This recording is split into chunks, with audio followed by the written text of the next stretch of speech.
Dalam dunia investasi global, satu perubahan kecil dalam metodologi bisa mengguncang pasar saham sebuah negara, dan kali ini, giliran Indonesia yang jadi sorotan.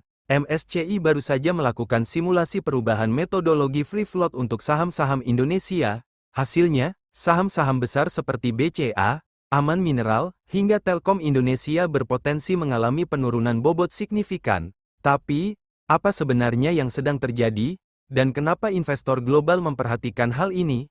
Sebelum masuk ke dampaknya, kita perlu paham dulu, free float adalah persentase saham yang beredar di publik dan bisa diperdagangkan bebas. Misalnya, kalau sebuah perusahaan punya 10 miliar lembar saham, dan hanya 4 miliar yang dimiliki publik, berarti free float-nya 40%.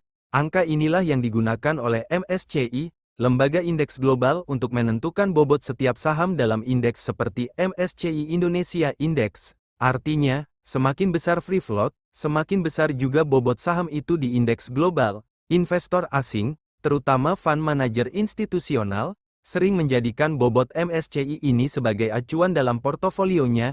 Nah, di laporan terbaru, MSCI melakukan simulasi perubahan metodologi. Mereka menganggap beberapa kategori saham, seperti Scrip Sares, saham yang tidak tercatat di KSEI, corporate holdings lokal dan asing, serta kepemilikan institusi besar lainnya, akan dihitung sebagai non-free float, alias tidak termasuk saham publik.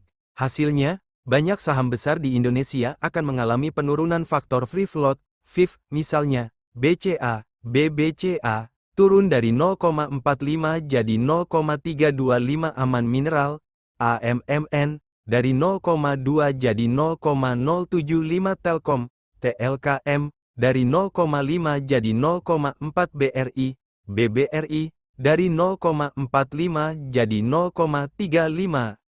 Dampaknya bukan kecil. Hanya dari perubahan ini, simulasi market cap impact mencapai lebih dari 7 miliar dolar untuk BCA, dan 3,9 miliar dolar untuk Aman Mineral.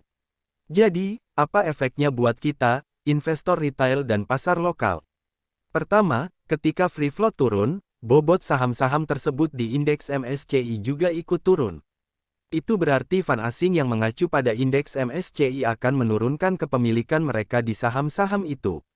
Dengan kata lain, akan ada potensi arus keluar capital outflow dari saham-saham big cap seperti BCA, AMMN, dan Telkom. Ini bisa menekan IHSG dalam jangka pendek, terutama karena investor asing masih memegang porsi besar di saham-saham indeks utama. Tapi di sisi lain, ini juga bisa menciptakan peluang. Ketika tekanan jual asing terjadi, harga saham bisa turun sementara tanpa perubahan fundamental perusahaan. Dan disitulah investor cerdas bisa masuk, memanfaatkan penurunan valuasi jangka pendek. Dalam simulasi MSCI ini, mereka memperkirakan one-way turnover untuk MSCI Indonesia mencapai 13%, artinya potensi pergeseran dana cukup signifikan. Namun, dalam skenario alternatif yang lebih ringan, turnover hanya 5%, jadi belum tentu semuanya akan terjadi sebesar itu. Simulasi MSCI ini menunjukkan satu hal penting. Pasar Indonesia sedang diawasi secara global.